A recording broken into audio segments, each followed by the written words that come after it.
I did not feel comfortable doing this. But Zim had insisted.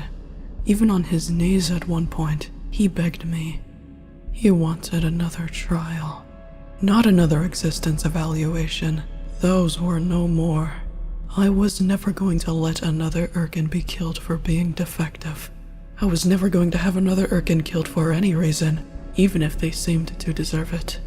The last time I wanted anyone dead was when I was confined to the Massive, after my life was changed, when I suffered the worst I'd ever had to endure. I was practically driven mad. I was so hurt and bitter. Furthermore, my pack was still equipped with Marbog's evil code. All I felt for a long time was nothing but fierce resentment toward my leaders, red and purple. And when Zim returned and threatened to destroy them, I had been thrilled. I stopped feeling this way when they actually were destroyed. I learned how to be just, and I knew I was still learning to this very day, just like everyone else here. We were doing this here on Urk. The system we had on Judgmentia was shut down. That entire planet was being reconstructed for the homeless, especially for those who were homeless due to the recklessness of our invasions. And the name Judgmentia was yet to be replaced. I had a sense of deja vu. Zim stood with me on a platform higher than the one where a large cluster of our people watched, chatting amongst themselves, presumably about Zim, who calmly and meekly stared down at the smooth metal floor of what was a colossal military structure built for gatherings such as this, discussing matters that concerned us soldiers. Former invaders were to return to their conquered planets to make amends and protect those planets when need be. This plan was known as the Rectification. Zim, though given an invading mission by mistake, was eager to participate. Word of this had gotten around, and Urkins were anticipating that Zim would find a way to carelessly ruin this like he did many occasions. For the most part, they still thought him a menace and a curse. Apparently, when the time to depart for our new mission was approaching, a small crowd of Urkins had confronted Zim. One of them, Nar, was too direct, too big-mouthed, too inconsiderate. He told Zim to leave everything to the real soldiers for once. He called Zim a curse. And worst of all, he told Zim he might as well lay low for the rest of his life and be respectful by playing dead, because his sentence after his existence evaluation was supposed to be death. He told Zim to play dead and shoo.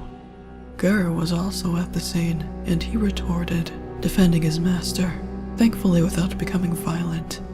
Zim himself didn't argue though, and instead came to me with sad questions, without telling me about the confrontation at first. He told me that the other Urkins would probably feel safer if he was punished. I tried my damnedest to shake this belief from him, but he stood firm on it, no matter what I said back, and no matter how much I held him. My heart was more broken for him than it had ever been. I need everyone to make it a habit, an instinct to forgive, and if they are bent on continuing to have an issue with you, they are going to have an issue with me.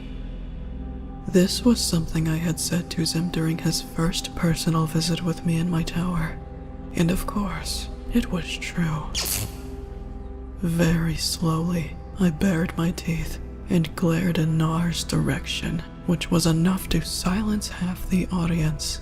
The other half was silenced by a short but loud spark from my faulty pack. Everyone, including Zim, had their eyes on me now. From afar, Nar swallowed and cowered behind the Urkin in front of him. Nar! Get the fuck up! My curse understandably caught everyone off guard. It was very rare for us Urkins to speak this revolting word with a revolting meaning, but its only meaning right now was, I was livid and disappointed. Tell me what we're doing here, I said to Nar. The terrified fool responded with a tiny shrug, biting his lip. Alright then, I said. I looked down upon everyone else, beginning to pace back and forth and wave my arms around in furious gesture. Someone has to tell me why we're doing this. Someone has to tell me why Zim himself wants me to humiliate him by placing him before you all and deciding on a punishment that you agree on. This was Zim's idea? I heard someone ask in awe. Yes. Came Zim's first word, as he kept his head bowed in respect and shame. I want to help convince the universe that we're good, but I know that nobody trusts me to interfere without messing up. We need closure.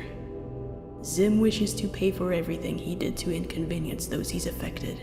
Inconvenience. Someone else in the crowd scoffed, clearly acknowledging this word as a choice too weak. Zim wishes to pay for everything he did to hurt those he's affected. Zim immediately rephrased. And killed. Someone added sharply. And killed. Zim quietly echoed in agreement. The tallest killed us! I hollered, cutting in. Red and purple! They killed so many Urkins who did nothing wrong. Remember we talked about this?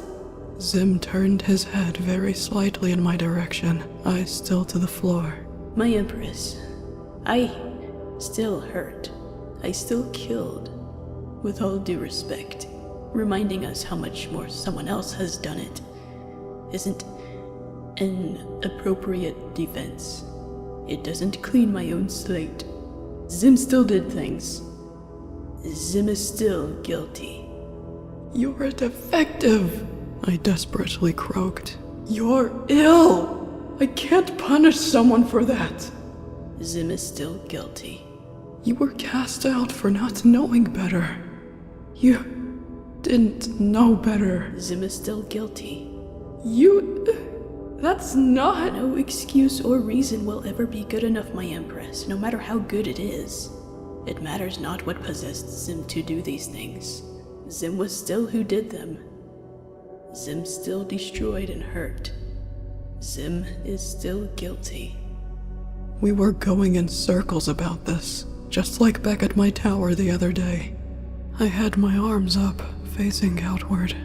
They lowered slowly as I stared at my little soldier in pity and defeat. Zim made eye contact with me, sorrowful and sincere.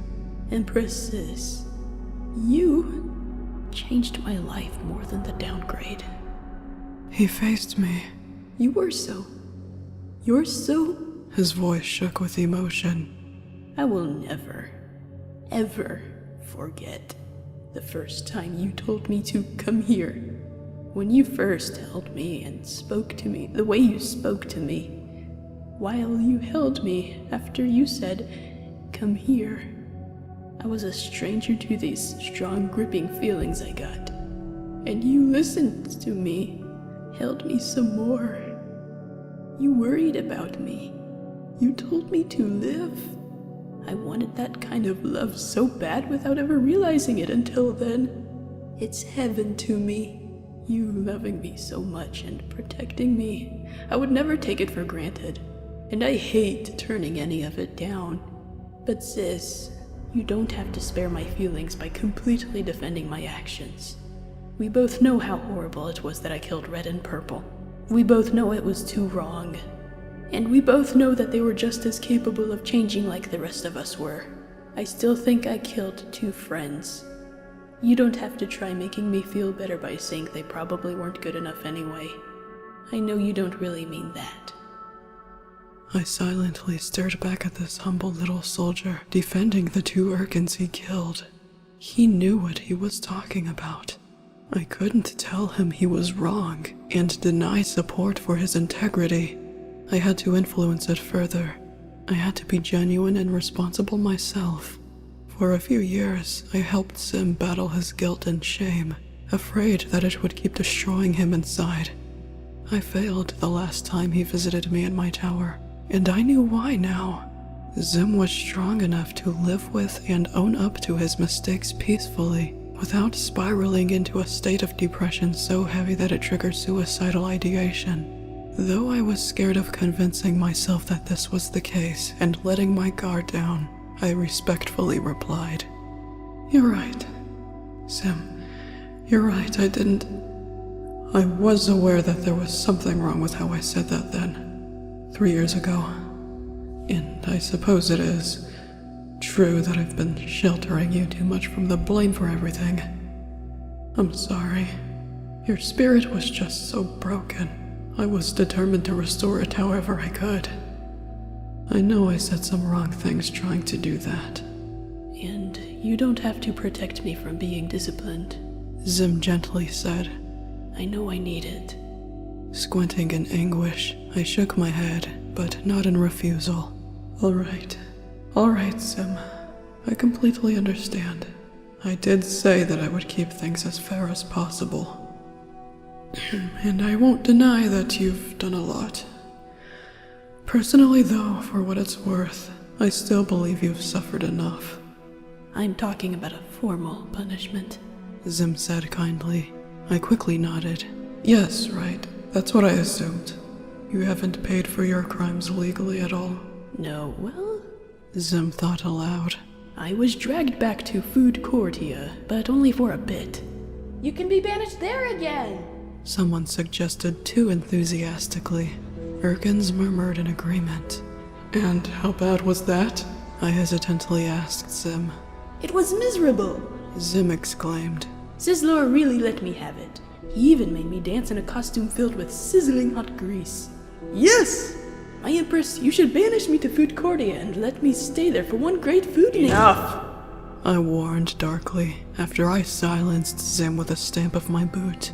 And wipe that smile off your face. I don't like how excited you are about suffering. I'm not. I'm excited about what happens after. I get to return to Earth while feeling better about myself. You're being hasty, Zim. I know I'm agreeing to let you serve a sentence, but do you really expect me to be okay with... I did a double take. He made you do what? Zim raised a hand in front of his face, dramatically wiggled his fingers, and lowered his voice. The grease.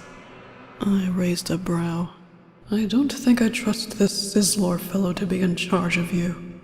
My Empress, I can't think of any other way to do this. Mu Pink 10 isn't good enough. It's a regular prison I would just be sitting in and not working in. If I can't atone for my actions, nobody can depend on me. Of course there's other ways. And of course we can still depend on you. You've changed remarkably. When was the last time you destroyed something you touched anyway?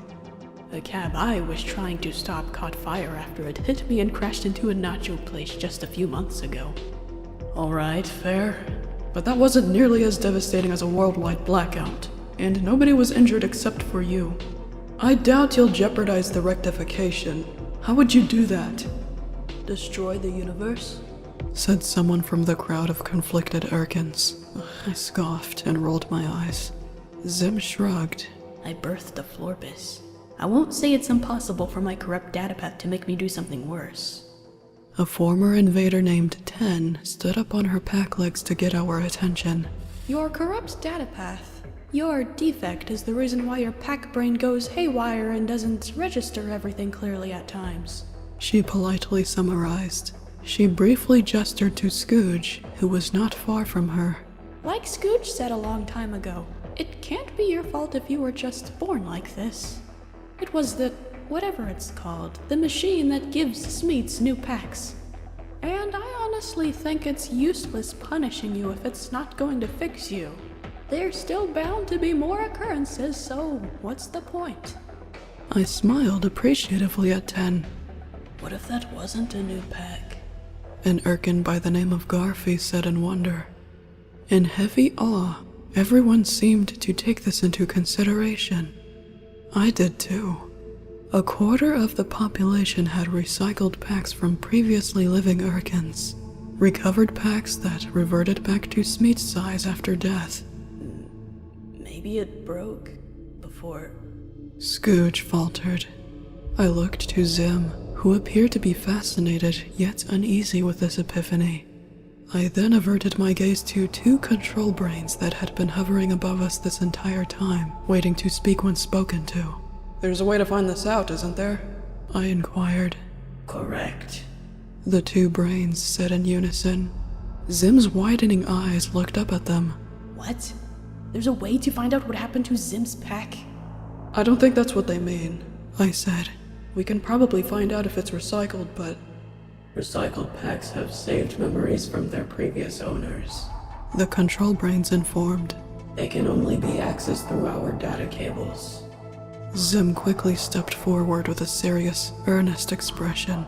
Can you play them back like my own memories? Possibly, but it would be a complicated process. I don't care. I don't care, do it.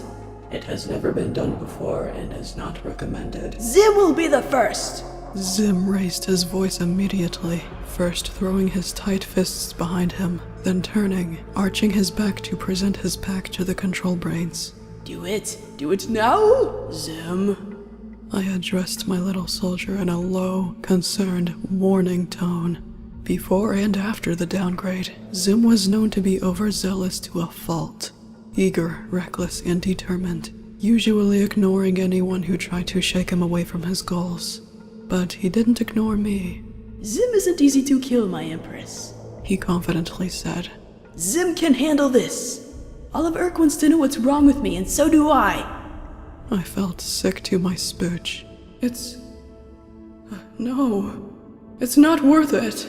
Did you hear what... If the control brains say this is dangerous... They said this hasn't been done before. Zim persisted. We don't know what will happen. Please let me do this, my Empress. I have to know what's wrong with me.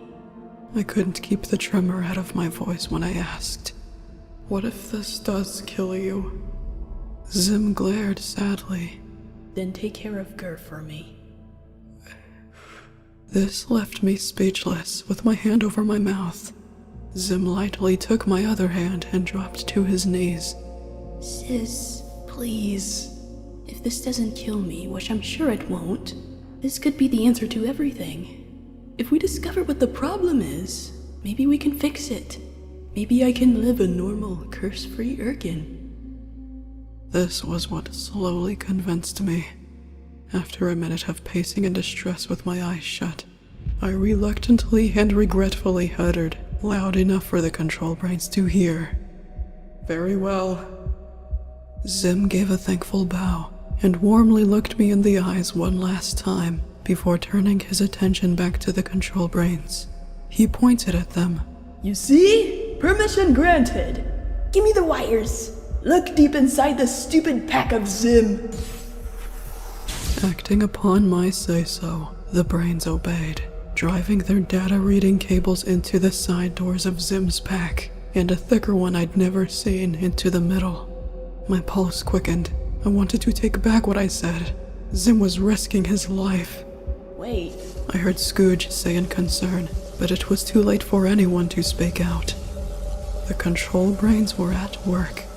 Zim trembled and surged, but not violently. Not yet. Memories from a previous life have been detected. The brains soon announced. Urkins exchanged glances as they marveled and whispered. "So now what?" I asked. Still, my voice shook. Preparing to play back the previous owner's final minutes. The brains said. My brow furrowed in worry, and my mouth hung agape. I heard Urkin's gasp. Were we really about to watch an Urkin's death that happened over a century ago? Blue electricity suddenly engulfed Zim's body for a brief moment. And when it vanished, there was a projection screen hanging before all of us, presenting only blue static.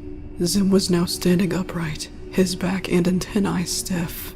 His eyes were big and wide, and they were wrong. The edges were still magenta, but in the middle, they were white. It was an alarming sight. It was as if Zim were possessed. He may as well have been. He began to speak the words of another Urkin to an entity that wasn't there. I'm just not sure about this, sir, were his first words in this state. Another quiet murmur from the crowd of other Urkins, a confused one. We couldn't see what had happened through the eyes of this other Urkin upon the screen. Instead, Zim was unconsciously reenacting what had happened. Zim currently wasn't with us. An electronic, low-quality screech suddenly startled us all despite it not being that loud, as the screen displayed over the blue static dark green words read in Urkin. The message was largely scaled, which helped us read it with ease. I quickly understood that the words weren't truly visual in the memory. They only acted as subtitles from the control brains, for we could not hear the reply of who Zim spoke to, only the glitchy screeches. The message read, "Don't tell me you're afraid." Uncomfortably, Zim looked behind him.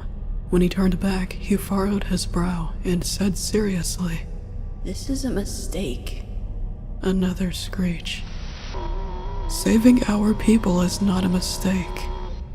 Zim took 6 steps forward, making nervous gestures with one hand, while the other remained in a nervously balled fist against his chest. Of course not, but I don't think this is the answer. There's something wrong with those readings. They look aggressive. Just what are you trying to turn us into?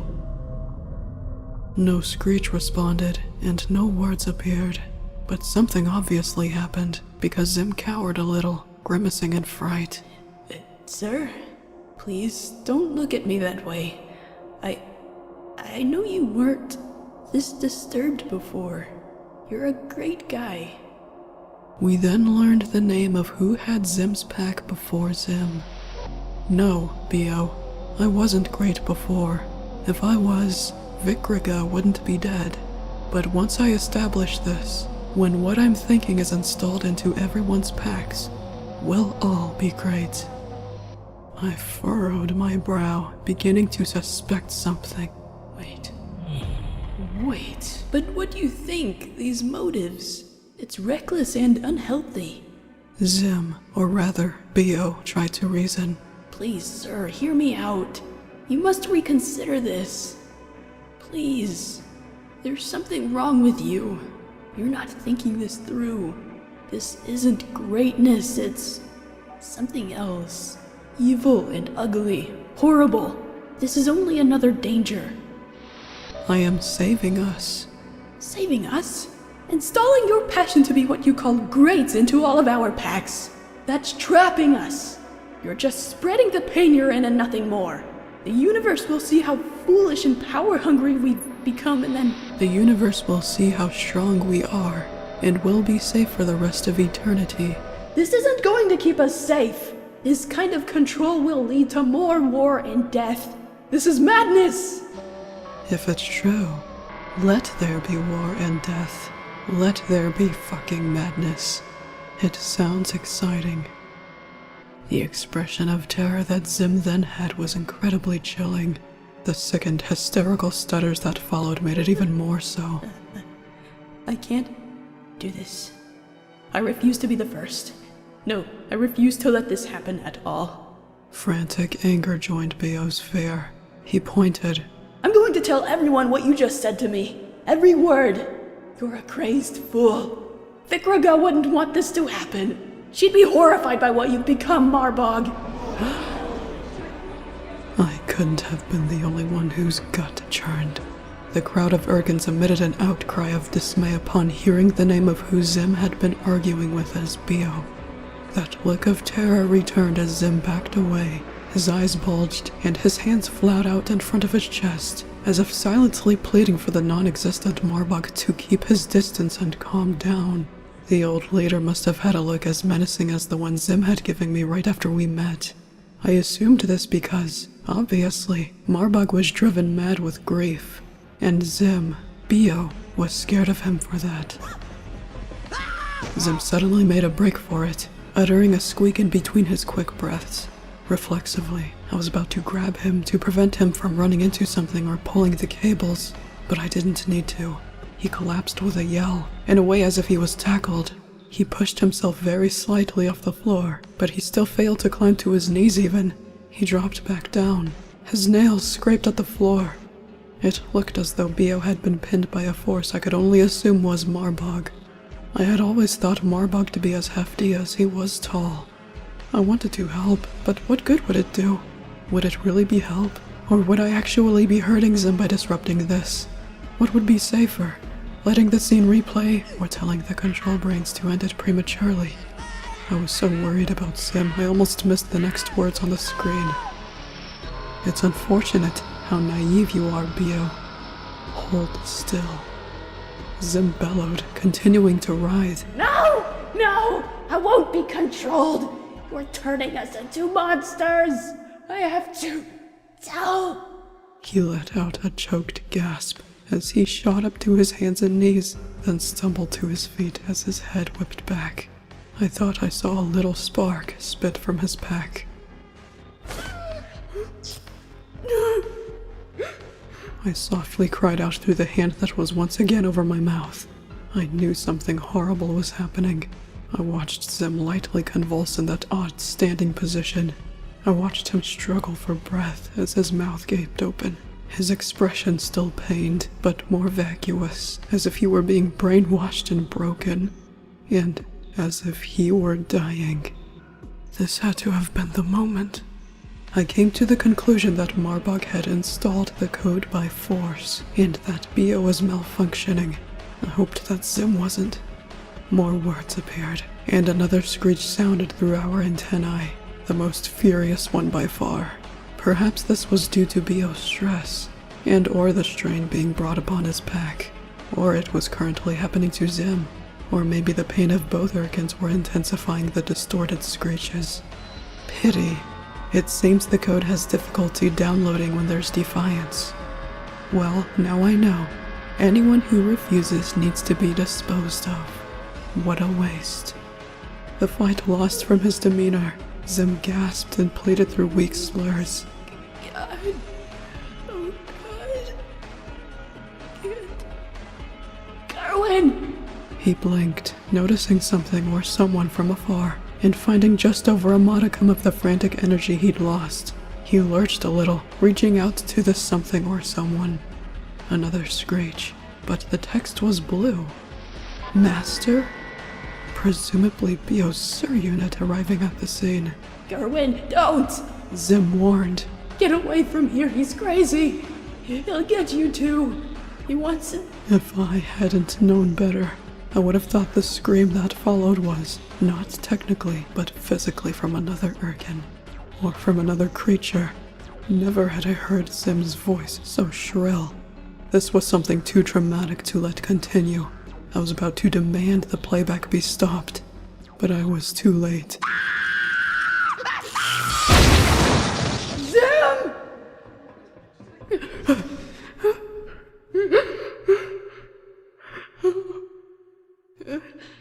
Zim! Zim. At the end of the scream came an explosion, not too overwhelming from a distance, but definitely so for the exploding Urkin himself. The data reading cables were blown off. The projection screen abruptly cut to white. With the blast occurring from his pack, Zim was thrown forward, so violently that his body ricocheted off the floor twice. After the harsh landing, to my already skyrocketing horror, Zim was motionless, sprawled face down. I cried out for him, and I rushed to his still form. His pack was issuing a strand of smoke, and at first, I only gingerly held out my hands as I fell to my knees next to him, chanting his name in a shaken whisper. I wanted to touch him, but I resisted it for his safety and mine, in case his pack was seconds from rebooting. But I quickly became confident that there was no need for it to. I saw Zim take a breath, following another. He was unconscious, but not clinically dead, though I still waited. If Zim was brain dead or corrupted in some other way, the pack would still restart. 12 seconds was too short, but that was how long I waited when I dropped over Zim. I turned him over on his back, partly on his side. Zim. I gently slapped at the face I exposed. Zim, wake up. My little soldier winced softly. I held my breath, hoping he would keep responding, hoping he wouldn't see his life clock, and hoping his memories and personality hadn't been distorted or erased. Being rid of his suicidal thoughts would be a blessing for him, but mentally losing touch with me or Gur would be considerably devastating. With both hands, I supported Zim's head, tilting it towards mine. Wake up, wake up, wake up. Wake up, wake up. Zim. It was when I patted his face another time that he emitted a tiny moan and blinked his eyes halfway back open. They weren't wide anymore. The trauma hadn't destroyed their pigmentation either, like what happened to my own. They glimmered magenta, just the color I needed to see. Oh. Zim. I bit back the slight urge to ask if he was all right. It was obvious that he wasn't. I stroked his head, a few times over an antenna as usual. I was still worried. One portion of my mind even anticipated that Zim's pack was going to malfunction the same way mine had. But moments passed, and nothing new happened. He suffered one quick blow, and I was fairly certain that it wasn't enough to cause any sort of permanent damage. For us, pack trauma was much more effective than head trauma, so it was no surprise to me that Zim was slow to come around and completely recover.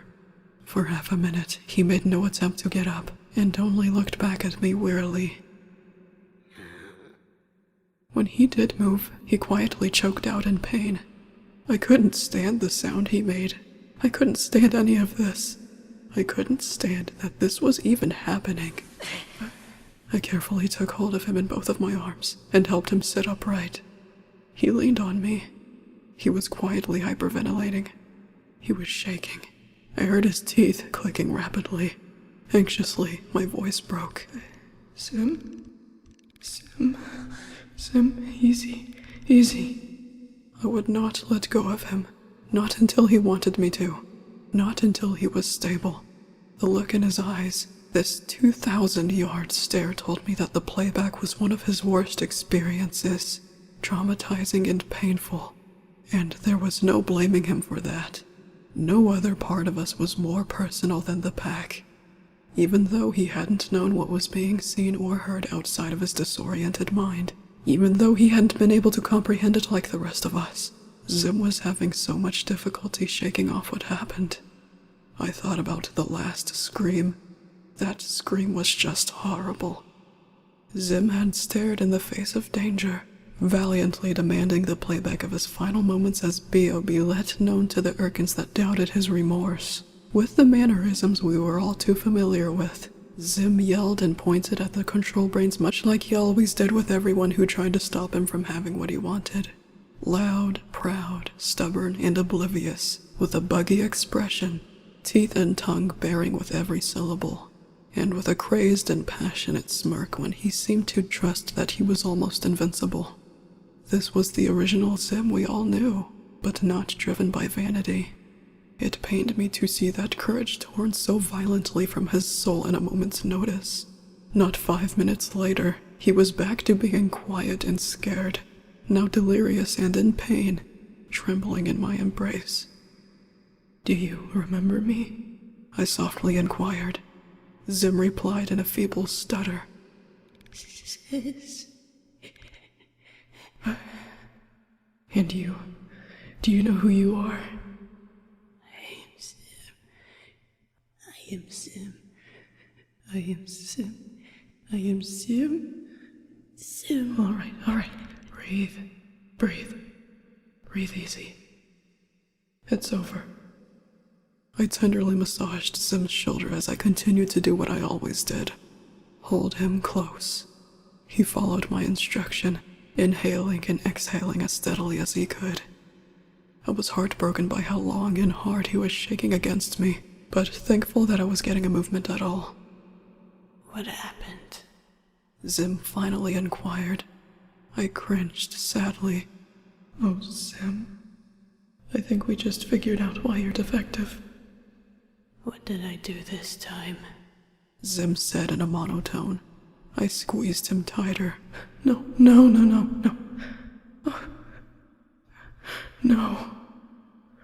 Oh, Zim.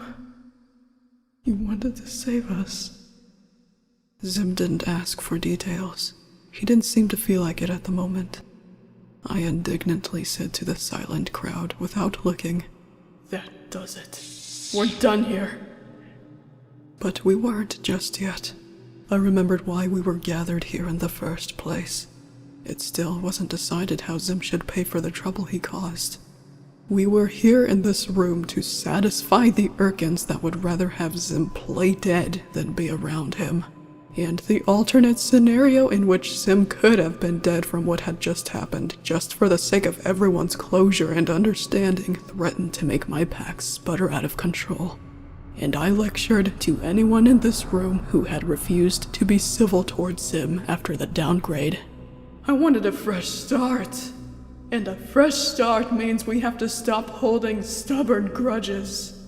I know you're better than this. I'm trying to make sure of that. Why are Gur, Scooge, and I the only ones on Urk who don't define Zim by his mistakes? Have mercy, damn it! I've gotten to know him the past few years. He's my best friend right next to Eros. He's a friend. He's a soul. A tortured soul, not to mention. Please prove to me that you're better than this. Forgive all of who you consider your enemies. No more calculating how much they deserve what. Speaking of which, I'll just... After I have his pack thoroughly examined, if all is well aside from the defect, Zim will be re-encoded as a service drone for 3 months. He'll be handing out beverages in my tower and the massive, washing our ships, picking chewed gum off the seats of every snack place you know, etc. I nearly retched at having to announce Zim's sentence right after he had suffered yet again. And with that done finally, I could end the damned trial. I said we're done here. You're dismissed. After another long moment of silence, I heard the other Urkins beginning to depart, without a word, leaving me and Zim alone in the room. Later that day, after Zim was medically confirmed to be alright, Urkins once again surrounded him. I saw this from afar and watched, on alert. I relaxed when I realized that Zim's fellow Urkins weren't berating him this time. I could tell just by their body language that they were calmly sympathizing with him, probably sharing their thoughts with him as well. He even received a hug from 10, finally from another Urkin other than me. Just days after Zim's trial, I sought his Sur unit, who knew about the meeting, and about Zim generously and busily making up for his crimes with a spring in his step. What Gur had yet to know was that Zim had been murdered in a past life.